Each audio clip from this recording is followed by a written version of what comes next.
जिन्होंने 25 से 30 साल के बीच में ही अपनी जवानी बर्बाद कर ली। क्या करते क्या थे? इस मोबाइल की दुनिया में दाखिल होकर उन्हें ऐसा लगता है अब कोई नहीं देख रहा है, पोर्नोग्राफी करते रहो, बेहयाई की फिल्में देखते रहो, नंगी तस्वीरें देखते रहो। मेरे अजीजों, मैंने एक डेटा निकाला था लॉकडाउन के मौके पर, उसमें जो इंटरनेट में सर्च करने का जो डेटा आता है कि किस चीज को कितनी बार सर्च किया गया है, तो पता है आपको, हैरत होगी, एक रिपोर्ट आई है इस लॉकडाउन के बीच में 95% अगर नेट में कोई चीज सर्च हुई है तो पोर्नोग्राफी, गंदी तस्वीरें और नंगी तस्वीरें देखने के लिए सबसे ज्यादा सर्च किया गया है। ये क्या हो रहा है? आपको अंदाजा भी है कि दुनिया तुम्हें तबाही के किस दहाने पर ले जाना चाह रही है। मैं आज ये बातें खुलकर इसीलिए अर्ज कर रहा हूं कि अगर आज तुम बेदार नहीं हुए, कल तुम्हारे आने वाले बच्चे ये ना पूछे कि मोहम्मद किसका नाम था। मुआज़ल्लाह रब्बिल आलमीन। कुरान क्या चीज है? क्योंकि मैंने ये जिद्दा में, अरब में, सऊदी अरब में एक शेख को कहते हुए सुना, अरबों ने अपने बच्चे ऑस्ट्रेलिया में, अमेरिका में पढ़ने के लिए बचपन में ही डाल दिए थे, और जब बच्चे वो जवान होकर के आए तो अपने बाप से इस बात पर लड़ने लगे कि अल्लाह एक ही क्यों है। ये कहां की बात कर रहा है? अरब की बात कर रहा हूं। आज यहाँ के भी हालात कोई दिगर नहीं है। तुमने भी बच्चे पैदा होते बोलते ही दूसरों की झोली में डाल दिया। तुम ये चाहते हो कि मेरा बच्चा फर फर अंग्रेजी बोलने लगे तो बहुत बड़े कमाल का बच्चा है, बहुत पहुंचा हुआ बच्चा है। तुम्हें पता ही नहीं कि दुनिया अपने कदमों में गुलाम बनाने के लिए सारे हथियार लाकर रख चुकी है, लेकिन फिर भी मैं अपनी इस किश्ते वीरान से मायूस नहीं। इस दुनिया ने जो करना था सब कर लिया है। आपको पता है हर स्कूल में, एजुकेशन में सिलेबस बदल करके क्या क्या चीजें जहर के तौर पर डाली जा रही हैं, क्या क्या चीजें डाली जा रही हैं। मुसलमान बच्चों के ईमान कब के तबाह हो जाए। एक स्कूल के एक किताब मेरे पास लाई गई थी, काफी साल हो गए, जिसमें चौथी या पांचवी की या तीसरी की, उसमें इंग्लिश में एक पोएम थी जिसका मतलब ये होता था कि खुदा कभी कभार उतरता है, इंग्लिश में गॉड उतरता है और बीच पर नाचने वालियों को गौर से देखता है, कभी वाइन पीता है, नाउज़ बिल्लाहि मिन ज़ालिक। ये बचपन के उन दिमागों में अगर ये चीज जाए। मैं किताब तलाश करता रहा, मुझे नहीं मिली।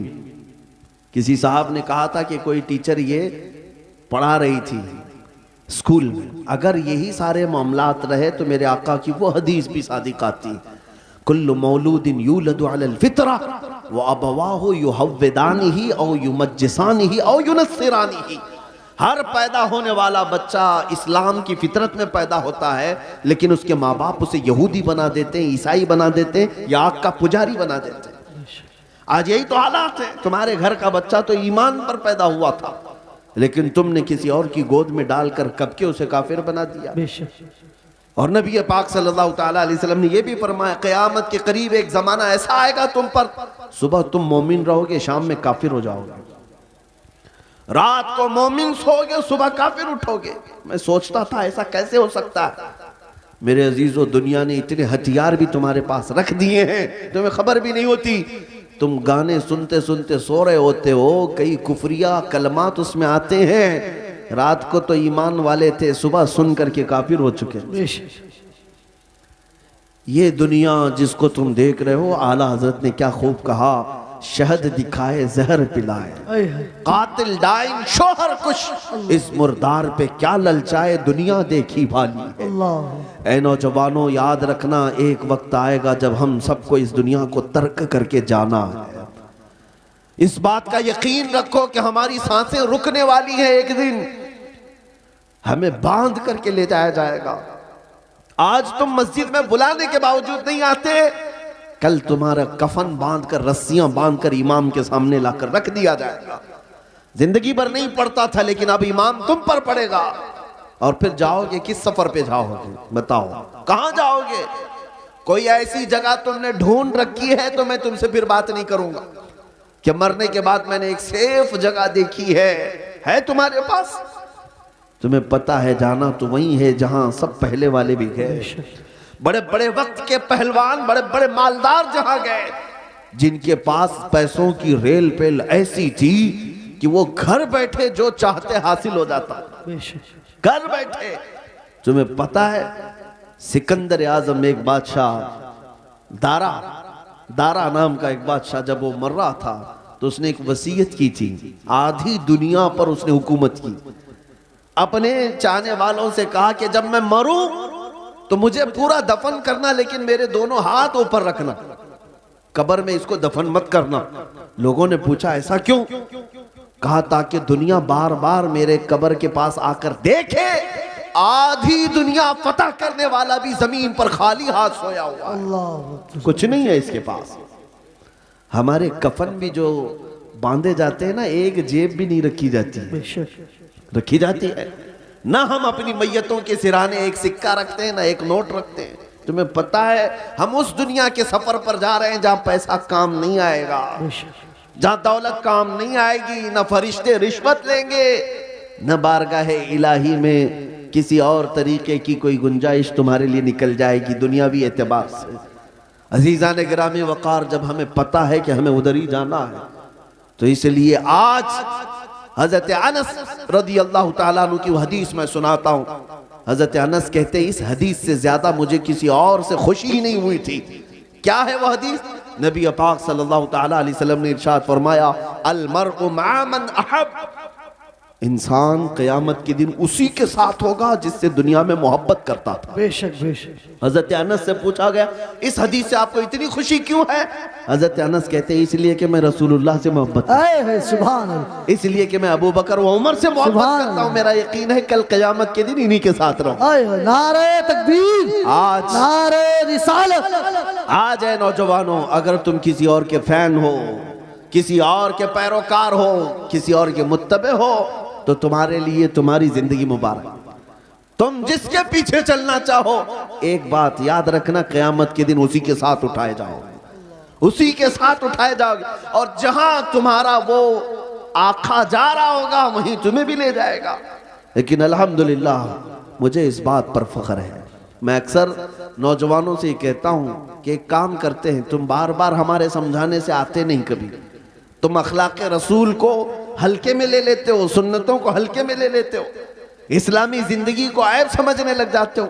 उन नौजवानों से मैं कहता हूं चलो ठीक है, मैं और तुम मिलकर एक काम करते हैं, मैं और तुम मिलकर एक काम करते हैं। तुम जिस फिल्मी एक्टर को या किसी हीरो को बहुत ज्यादा पसंद करते हो, उसे एक चिट्ठी लिख देना, उसे एक लेटर लिख देना कि मेरी जिंदगी खत्म हो जाएगी, मैं मर जाऊंगा, मुझे मेरे लोग कब्र में ले जाकर दफन करेंगे, तो आप जरा मुनकर नकीर से बचाने के लिए मेरे पास आ जाना। लिखोगे? नहीं। उससे लिख करके जाना और कहना सुबह शाम मैं तुम्हारी तरह से पहनता था, चलता था, खाता था, सब मैं तुम्हारी नकल करता था, जिंदगी भर मैं तुम्हारा फैन था, अब जा रहा हूं तो मदद के लिए कब्र में आ जाना। एक नौजवान से मैंने कहा तो हंसने लगा, कहा कि हज़रत ऐसी बात, क्या वो आ सकेंगे हमारी कब्र में? कहा तुझे नहीं मालूम, जब तुझे इतना मालूम है कि वो ना आएगा ना मदद करेगा, लेकिन मैं अपनी बात जरूर कहूंगा। तुझे मैंने चिट्ठी लिखने के लिए उसको कहा, मैं अपने नबी पाक को लिख कर जाता हूं, सुभान, या रसूल अल्लाह, मैं आपकी हर अदा पर अमल करने की कोशिश करता था, आपकी तरह खाने की कोशिश करता रहा, सुन्नतों पर अमल की कोशिश करता रहा। अब मैं जब दुनिया से जा रहा हूं तो ए रसूल मुख्तार सल्लल्लाहु ताला अलैहि वसल्लम आप तशरीफ ले आना। ऐ नौजवानों मुझे बताओ, क्या नबी पाक को अगर कोई दुनिया में ये बोल कर जाए तो अल्लाह के नबी कब्र में आएंगे कि नहीं आएंगे? बेशक। बल्कि हुजूर ताजुश शरिया ने लिख भी दिया, ये तो मैं मिसाल दे रहा था आपको। हुजूर ताजुश शरिया ने लिख भी दिया और अपने नबी से ये कह करके भी गए, या रसूल अल्लाह, मैं मरूं तो मेरे आका, ये मलाइका से कहना, मैं मरूं तो मेरे आका, ये मलाइका से कहना, इसे कोई मत जगाना, अभी आंख लग गई। सुभान, नारे तकबीर, नारे रिसालत, मसलके आला हजरत, बस्ती बस्ती करिया करिया, बस्ती बस्ती करिया करिया।